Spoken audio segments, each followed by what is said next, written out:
अंतरिम जामीन दिला आहे। तिहार जेलमध्ये परत सरेंडर करावं लागेल। मीडियाशी किंवा कोणाशी बोलू शकणार नाही।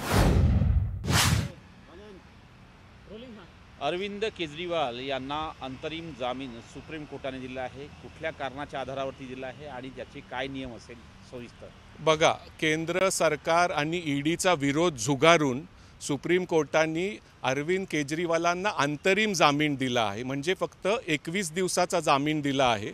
तुम्हाला माहित असेल की 25 मेला दिल्लीची निवडणूक आहे आणि 1 जूनला पंजाबची निवडणूक आहे। त्यामुळे हे स्पेशल रिक्वेस्ट होता केजरीवालांच्या वकिलांचा, तो मान्य करून फक्त 21 दिवसापुरती हा जामीन दिला गेलेला आहे। त्याच्यात कंडिशन अशी आहे की त्यांनी ह्या केसबद्दल मीडियाशी किंवा कोणाशी बोलायचं नाहीये। ते प्रचार करू शकतात त्यांच्या पक्षाचा। 1 तारखेपर्यंत हा जामीन असेल। 2 तारखेला बरोबर 2 तारखेला सकाळी त्यांना तिहार जेलमध्ये परत सरेंडर करावं लागेल। आता काही लोकांचं म्हणणं आहे की ते आजच सुटतील का नाही, एखाद्या वेळेस उद्या दुपारी त्यांची सुटका होईल, कारण त्यांना फॉर्मॅलिटीज पूर्ण कराव्या लागतील, जेलच्या बॉन्ड वगैरे भरावं लागेल। पण एक न्यूज अशी आहे की त्यांना 21 दिवसाचा जामीन दिला गेलेला आहे, फक्त 21 दिवसापुरताच। आणि त्यांना तुम्हाला आठवत असेल 21 मार्चला अटक केली गेली होती। 10 एप्रिलला हायकोर्टाने सांगितलं की अटक वैध आहे, त्याच्याविरुद्ध सुप्रीम कोर्टात ते आले आहेत आणि केंद्र सरकारने ह्याला विरोध केला होता।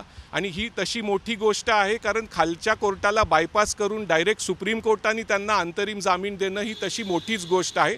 पण 21 दिवसांनी परत त्यांना सरेंडर करावं लागेल। तुर्तास हा दिलासा म्हणावा लागेल त्यांच्या। फॉर्मॅलिटीज कशा असतील पुढची प्रोसिजर? नाही, त्यांना बेल बॉन्ड आणि हे करावं लागेल, काही फॉर्मॅलिटीज कराव्या लागतील। आणि संध्याकाळी जी सुप्रीम कोर्टाची ऑर्डर येईल ती ऑर्डर आत्ता सर्टिफाईड कॉपी घेऊन त्यांना जेल तिहारमध्ये जावं लागेल, अथॉरिटीजला ते द्यावं लागेल ती कॉपी, आणि बेल बॉन्ड साईन करावं लागेल। त्यामुळे थोडा वेळ जाईल ह्याच्यात, तर उद्याच त्यांची सुटका होईल।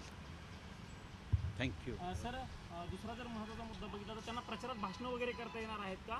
फक्त त्यात हा मुद्दा सोडता बाकी सगळ्या विषयावरती ते बोलू शकतात? ते प्रसार त्यांच्या पक्षाचा करू शकतात। फक्त दिल्ली हा जो कथित मद्य घोटाळा झाला आहे त्याच्याबद्दल ते मीडियाशी किंवा कोणाशी बोलू शकणार नाही।